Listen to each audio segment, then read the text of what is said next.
சூரா யூசுஃப் ஓதப்பட்டது. அற்புதமான ஒரு சூரா.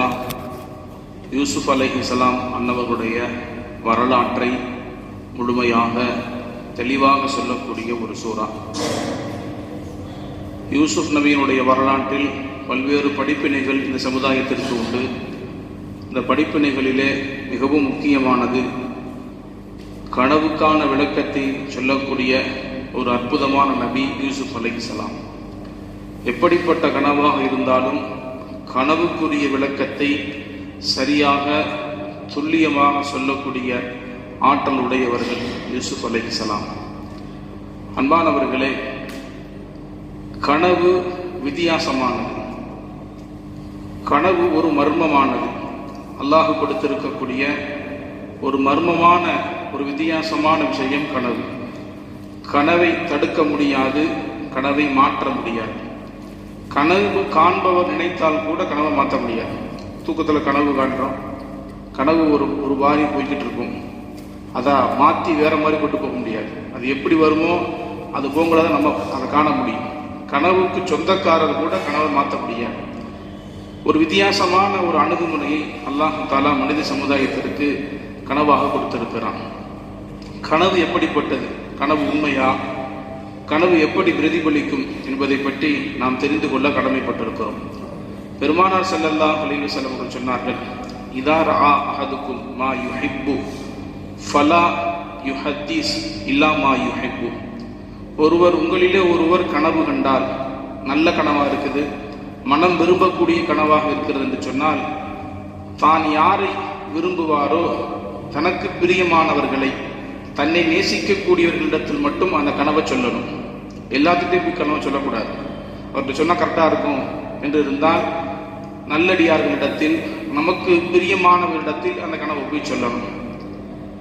ஃபைதா ரஆ அஹதுக்கும் மாலா யுஹிப்புஹு, நமக்கு பிடிக்காத மாதிரி, யக்ரிஹு, வெறுப்பான வித்தியாசமான ஒரு கனவை ஒருத்தர் பார்க்கிறான்னு சொன்னா, ஃபல்யதஅவ்வது பில்லாஹி மினஷ் ஷைத்தானிர் ரஜீம், அல்லாஹ்ட்ட இருந்து பாதுகாப்பு தேடணும்.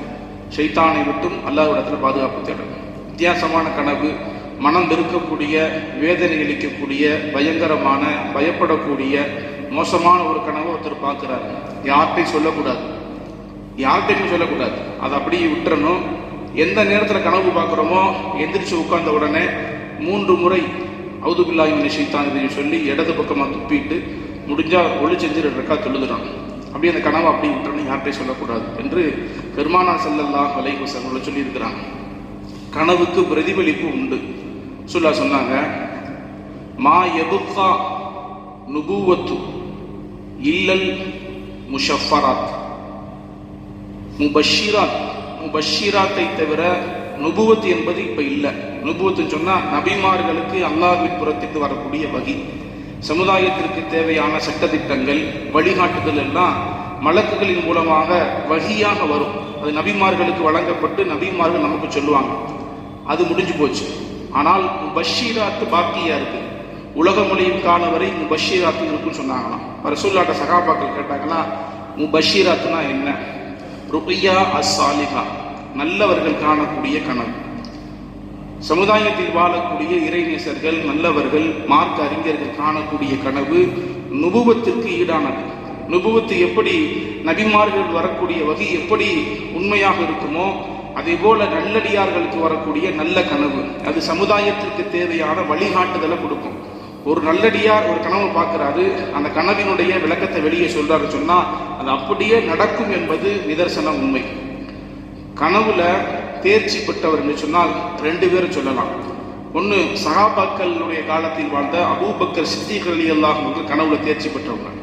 2வது முஹம்மது இப்னு சீரின் ரஹ்மத்துல்லாஹி அலைஹி, இவங்க தான் உலகத்திலேயே கனவு உலகத்தின் மாமேதை என்று அழைக்கப்படக்கூடிய முஹம்மது இப்னு சீரின். எப்பேற்பட்ட வித்தியாசமான கனவை சொன்னாலும் விளக்கம் சொல்லிடுவாங்க. ரசூலுல்லாஹ் சொன்னாங்கன்னா, அபூபக்கரே, நேற்று இரவு ஒரு கனவு பார்த்தேன், உனக்கு முன்னாடி ஒட்டகத்துல 2 அடி நான் முன்னாடி போறேன்னு சொன்னாங்களாம். 2 அடி நான் கொஞ்சம் முன்னாடி போறேன், நீ 2 அடி பின்னாடி வர்றேன் அப்படின்னு சொன்னாங்களாம். இந்த கனவுக்கு யாராவது விளக்கம் சொல்றீங்களா என்று சகாபாக்கள் கேட்கும் பொழுது அபூபக்கர் சொன்னாங்களா, யார சொல்லலாம், நீங்க மரணிச்ச பிறகு 2 வருஷம் கழிச்சு நான் மரணிப்பேன் அப்படின்னு சொன்னாங்களாம். உடனே சொல்லிட்டாங்க, இந்த இடத்துல யோசிக்காமல் கொள்ளாமல் சொன்னாங்க, நீங்கள் முதல்ல மரணிப்பீங்க, உங்களுக்கு பிறகு 2.5 ஆண்டுகள், சரியாக 2.5 ஆண்டுகள் கழிச்சு நான் மரணிப்பேன். வரலாறுல பதிவு செய்கிறாங்க. அந்த கனவு உண்மையாயிடுச்சு. பெருமானாருடைய மரணத்திற்கு பிறகு 2.5 வருடங்கள் ஆட்சி செய்து அதற்கு பிறகு அபூபக்கர் மரணம் முடிவாங்க. இதுபோல கனவுக்கு விளக்கம் சொல்லக்கூடியது வித்தியாசமானது. இப்னு சிரீன் ரஹ்மத்துல்லாஹி சொன்னாங்க, கனவு 3 வகை. ஒன்று எண்ண ஓட்டம், மனிதன் எதை ஆழமாக எண்ணுகிறானோ அது கனவாக வரும். 24 மணி நேரம் எதை சிந்திக்கிறோமோ சில நேரம் அது கனவாக வரும். 2வது ஷைத்தானுடைய விளையாட்டு, வித்தியாசமாக கனவு வரும். 3வது அல்லாஹ்வுடைய சுபச்செய்தி, நல்லடியார்களுக்கு நல்லவர்களுக்கு சமுதாயத்திற்கு தேவையான கருத்துக்களை வழிகாட்டுதலை அல்லாஹ் கனவு மூலியமா கொடுப்பான். இந்த 3 இருக்குது. ஷைத்தானுடைய கனவு வந்துச்சுன்னு சொன்னா அல்லாஹ்ட்ட பாதுகாப்பு தேவை. ஒரு சஹாபி ரசூலுல்லாஹ்ட்ட வந்து சொன்னாங்க, ரசூலல்லாஹ் கனவு பார்த்தேன், என் தலை தனியாக கலந்து போய் தரையில் ஓடுற மாதிரி கனவு பண்ணேன். அந்த தலையை எடுத்து மேலே வைக்கிறான்னு கூட தலையை பிடிக்க முடியல, அது வேகமாக போய்கிட்டே இருக்குன்னாங்க. கொஞ்சம் தூரம் போன போது தலையை தூக்கி வச்சுட்டேன். இது என்ன யார் ரசூலுல்லாஹ்னு கேட்டாங்க. ரசூலுல்லாஹ் அந்த சஹாபி கனவை கேட்டு சிரிச்சாங்க. இது ஷைத்தானுடைய ஒரு விளையாட்டு, இது போல கனவு கண்ட யார்ட்டையும் சொல்லாதீங்க, இல்லாட்டா பாதுகாப்பு தேடுங்கன்னு சொன்னாங்க. இப்போ கனவு சில நேரங்களில் ஷைத்தானுடைய விளையாட்டாகவும் இருக்கும், சில நேரம் கனவு பயங்கரமான ஒரு விபத்தை ஏற்படுத்திடும். கசசுல் லதாயிஃப்னு சொல்லி ஒரு அரபு நூலில் ஒரு கதை எழுதுறாங்க. ஒருத்தருக்கு ஒட்டகக்கறி சாப்பிடணும்னு ஆசையாக இருந்துச்சான். வாழ்நாளில் ஒட்டகக்கறி சாப்பிடணும், அதுவும் ஒட்டகத்துடைய தொடைய முழுசாக வேக வச்சு மந்தியில் சாப்பிடணும்னு ஆசைப்பட்டாராம். திடீர்னு ஒரு நாள் கனவுல ஒரு பெரிய விருந்து நடக்குது. ஒரு பெரிய ஒரு மண்டபம் போல பெரிய கூடாரம்லாம் அடித்து மக்களுக்கெல்லாம் விருந்து கொடுக்குறாங்க. இவர் உள்ளே போய் பார்த்தா தட்டு நிறைய ஒட்டக மந்தி சோறெல்லாம் வச்சு ஒட்டகத்துடைய காலை சப்பையை வச்சுருக்காங்க. உள்ளே போய் இலையில உட்கார்றாரு, ஒட்டகத்துடைய காலை கொண்டு வச்சுட்டாங்க. இன்னொரு காலை எடுத்து கடிக்கிறாரு, கடிக்க முடியல. நல்லா கடிக்கிறாரு, கடிக்க முடியல. கொஞ்சம் ஒட்டக கறி பேசுது அவர்கிட்ட. கனவு முடிஞ்சிருச்சு. காலையில் உடம்பு முடியாமல் சோம்பலா உடம்புலாம் ஒரு மாதிரி வினோதமான சூழ்நிலை ஹஜ்ரத்தை பார்க்க போயிட்டார். ஹஜ்ரத் கனவு பார்த்தேன், ஒட்டகக்கறி, எப்போவுமே நான் ஒட்டகக்கறி நினச்சிக்கிட்டே இருப்பேன், எனக்காக ஒரு நாள் ஒட்டகம் சாப்பிட மாட்டோமான்னு ஆசைப்பட்டேன். ஒட்டகக்கறி கிடச்சிச்சு. கடிக்க முடியலை. கொஞ்ச நேரத்தில் அந்த ஒட்டகக்கறி அந்த பேசிச்சு அப்படின்னா. இப்போ அஜித் 2 கேள்வி கேட்டாராம். என்ன கேட்டிருப்பாரு அவர்? என்னடா நம்ம அஜித்திட்ட வந்து கேள்வி கேட்க வந்தா இவர் நம்மகிட்ட கேட்கிறாரு அப்படின்னா. அந்த கறி என்ன பேசிச்சு, உனக்கு ஏன் அடிபட்டுச்சுன்னு கேட்டாங்கண்ணா. பார்க்க வித்தியாசமான தோட்டத்தில் வந்திருக்காரு. அப்போ அவர் சொன்னாராம், நான் கடித்தேன், கடிக்க முடியலை, கடிக்காதுன்னு சொன்னிச்சு அப்படின்ட்டாராம். அப்போ என்ன நடந்துச்சுன்னாங்களாம், திரும்பவும் கடிக்காதுன்னு சொன்னிச்சு, கடித்தேன், கண்ணை திறந்து பார்த்தேன், ஒட்டகக்கறிங்க பொண்டாட்டி காலை கடிச்சிட்டேன் அப்படின்ட்டாராம்.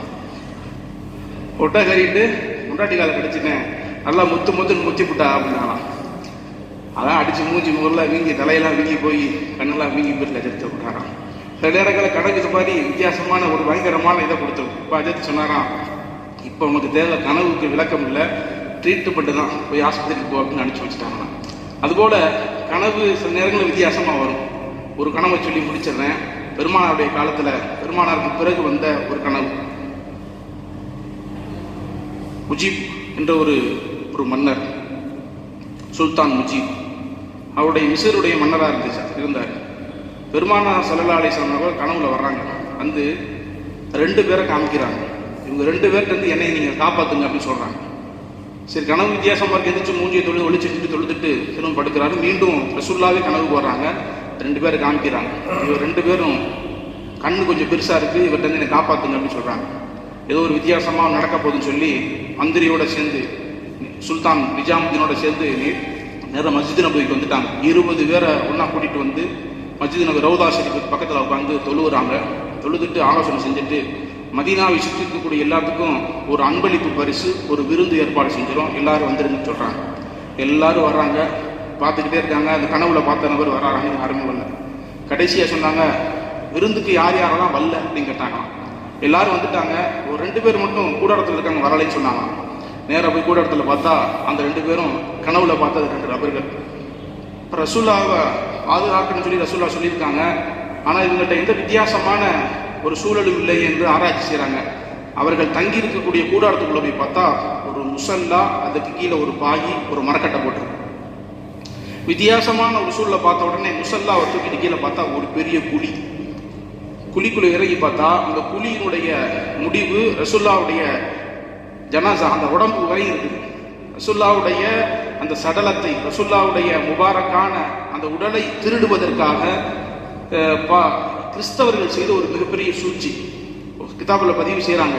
மிகப்பெரிய முக்கியமான உண்மையான வரலாறு. பார்த்தா கீழே பாதாளத்தை போல குழி தோண்டு போயிருக்காங்க. இவர் 2 பேரையும் பிடிச்சி கேட்கறாங்க, எப்படி வந்தீங்க, யார் உங்களை அனுப்பிச்சு வச்சுன்னு கேட்கும் பொழுது, யூதர்களும் கிறிஸ்துவர்களும் பணத்தை கொடுத்து எங்களை அனுப்பிச்சு வச்சிருக்காங்க, முஸ்லீம்களை போட வேடம் போட்டு நாங்கள் மக்காவுக்கு போயிட்டு மதீனாவுக்கு வந்தோங்கிற உண்மையை சொல்றாங்க. எப்படி குழி தோண்டினா இரவு முழுக்க குழி தோண்டுவாங்களாம். குழியை தோண்டி இரவுல யாரும் தெரியாத நேரத்தில் ஜன்னத்துல் பக்கீல போய் மண்ணை போட்டு வந்துடுவாங்களாம். பெருமானாருடைய இன்னும் ஒரு 3 நாள் வெயிட் பண்ணிட்டோம்னு சொன்னா ரசூல்லாவை தொட்டிருப்பாங்க. அவ்வளவு நெருக்கத்தில் குழியை தோண்டி பிடிச்சிட்டாங்க. கரெக்டா சரியான நேரத்தில் வந்து காப்பாத்திட்டாங்க. இப்ப சொன்னாங்களாம், குழியை தோண்டிட்டீங்க, அதற்கு பிறகு அவருக்கு தண்டனை கொடுக்கப்பட்டு ரசூல்லாவுடைய அந்த அடக்கஸ்தலத்தை சுத்தி ரொம்ப தூரம் ஆழமா குழி தோண்டப்பட்டு சுத்திலும் அலுமினியங்கள் ஈயங்கள்லாம் காய்ச்சப்பட்டு யாராலையும் உள்ள தோண்ட முடியாத அளவுக்கு பாதுகாப்பு வழங்கி. இப்ப யார் நினைச்சாலும் உள்ள போக முடியாது. ஃபுல்லா மோல்டு பண்ணிட்டாங்க. ரவுலா ஷரீஃபுக்குள்ள அந்த நாட்டினுடைய மன்னர் நினைச்சாலும் உள்ள போக முடியாது. ரவுலாவை சுத்தி இருக்கக்கூடிய ஒட்டுமொத்த சுவரும் மோல்டு செய்யப்பட்டது. திறந்து கதவு மாதிரி உள்ள போக முடியாது. காபாவை போல ரவுலா ஷெரீஃப் பாதுகாக்கப்பட்டது. அதுக்குள்ள யாருமே உள்ள போக முடியாது. அது போல மோல்டு செய்யப்பட்டு அலுமினியங்கள் இரும்புகளாலான அந்த கரைசலை கொண்டு பூசப்பட்டு மேலிருந்து பூமிக்கு கீழே வரைக்கும் பூசியிருக்காங்க. அது அன்பானவர்கள் எதற்காக சொல்லவிருக்கிறேன் சொன்னால், கனவு உண்மையானது, நல்லடியார்களுக்கு வரக்கூடிய கனவு உண்மையானது. கெட்ட கனவுகளை கண்டால் சைத்தானிடம் அல்லாஹ்விடமிருந்து சைத்தானிடத்தில் பாதுகாத்திடும். நல்ல ரஹ்மான் நல்ல கனவுகளை மட்டுமே தந்து நமக்கு நல்லதொரு அனுபவத்தை தந்தருவானாக. நவைத்து சௌமகதி அன்னதாயி ஃபருதி ரமலான ஹாதிகி சனத்தி இல்லாஹி தஆலா. இந்த வருடத்தில் ரமலான் மாதத்தில்